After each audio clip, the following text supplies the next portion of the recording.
गोजोननाय मोनदों दिनैहाय बे समाव फुंबिलिनि समाव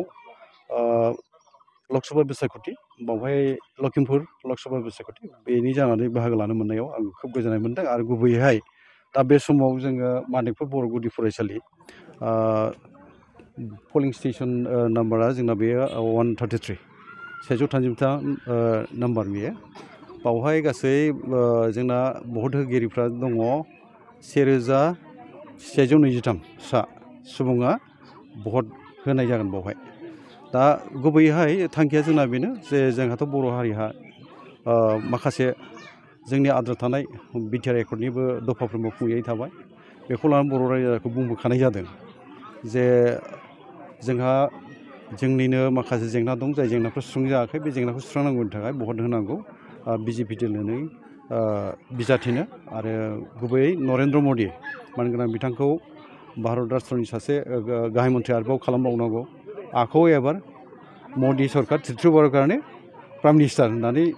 बुंबोबाय थानाय जादों दा बेथ' मोगथां महर मोनखागोन जा फोथायनाय दङ आरो जोंनाबो सांसद बिथां लकसभानि एमपि बिथां प्रधान बर'आबो देरहासार जाखागोन बेखौ जोङो रोखायै बुंनो हायो मानोना रावबो बादायथि बिजाथि दङबाबो बादायारि बिजाथि दङबाबो दिनैहाय जोङो फोथाराव नुनो मोनबाय मा बिथांमोननि जेबो गोहोम गैया ओंखायनो जोङो सानदों माने रेकर्ड भटआव माने बिथांखौ देरहाहोनायनि मोनसे थांखिजों जोङो खामानि मावबाय थादोंमोन बर' रायजो राजा बयबो बेवहाय खौसेनो भट होदों आरो मोनसेया जाहैबाय जे गासैबो आसामनि नोगोरारिफ्रा बा भारत हादरनि नोगोरारिफ्रा दिनै बिजेपि दोलोनि सरकार फैफिननो लुबैदों मानोना जोंनि हादोरनि रैखाथिनि बाथ्रा दं इयुननि बाथ्रा दङ बेफोरखौ नायजोबनानै जोङो थामथि खेबनि थाखाय नरेन्द्र मदि मानगोनां बिथांखौनो जोङो भारतनि आरोबाव खेबसे गाहाय मन्थ्रि मोननो थाखाय बयबो साखाफारा जादों आरो बयबो लैहोर लैहोर बाहागो लानानै भटखौ होनाय जादों दा बे गोजोनथाव बाथ्रा दा आं बेखौ एसे बुंनो लुबैयो बर' रायजो राजाफोरनिसिम